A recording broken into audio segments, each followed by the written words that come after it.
Saudara Kompas TV, pertanyaan yang masuk adalah seputar melaksanakan mandi wajib setelah makan sahur. Dalam hal ini misalnya kita ingat sekali pembelajaran fikih dasar di dalam kitab Matan Abi Suja.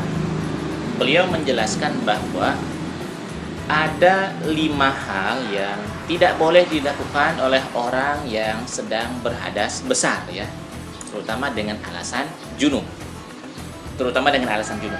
Yang pertama adalah yang tidak boleh itu adalah as-shalah. Jadi orang tersebut tidak boleh sholat sebelum dia mandi wajib tentunya, ya. Yang kedua yang tidak boleh itu adalah membaca Al-Quran. Yang ketiga yang tidak boleh dari mereka yang sedang dalam keadaan junub itu adalah menyentuh Al-Quran. Lalu kemudian yang keempat dilanjutkan tawaf, ya, seputar Ka'bah. Kemudian yang kelima adalah al-lubsu fil masjid, berdiam diri di masjid. Jadi inilah 5 hal yang tidak boleh dilakukan oleh orang yang junub, oleh orang yang berhadas besar. Pertanyaannya, kenapa tidak ada kategori misalnya yang keenam yang tidak boleh itu adalah puasa? Nah, disinilah letak jawabannya, bahwa orang yang dalam keadaan junub itu dia tetap boleh memulai puasa. Jadi dia boleh memulai puasa dalam keadaan junub.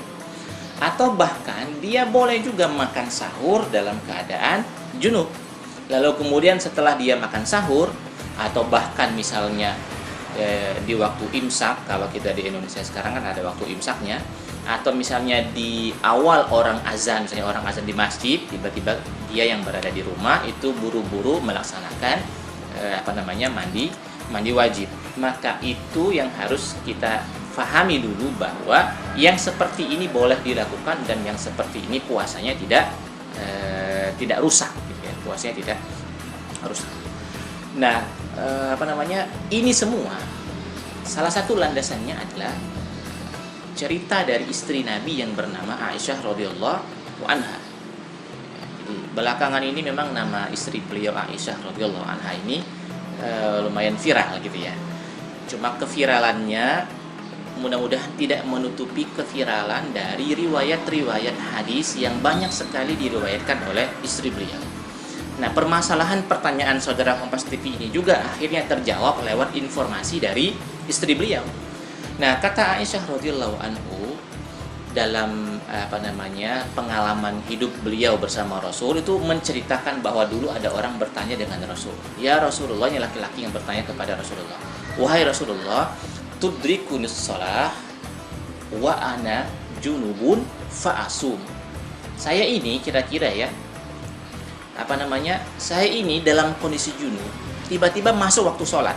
Kemungkinan besar waktu sholat yang dimaksud adalah sholat subuh. Tapi saya dalam keadaan junub, dan saya ibaratnya belum mandi, tapi saya mau puasa. Ya, kata Rasulullah juga tudrikunis shalah. Kata Rasulullah juga sama. Saya dulu pernah juga mengalami hal yang sama, persis seperti yang Anda alami sekarang.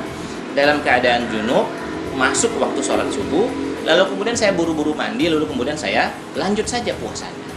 Nah, jadi dalam hal ini pertanyaan dari saudara Kompas TV, bisalah kita jawab bahwa aktivitas itu tidak merusak puasa yang Anda lakukan.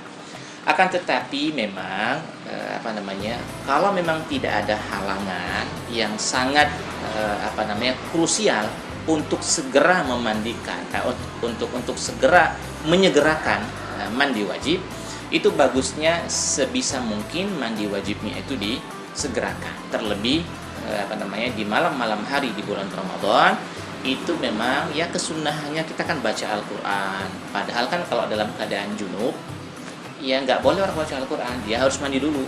Kemudian zikir-zikir, astagfirullah, subhanallah, la ilaha illallah, itu kan memang bagusnya adalah zikirnya dalam posisi dalam keadaan suci, terutama suci dari hadas besar, gitu ya.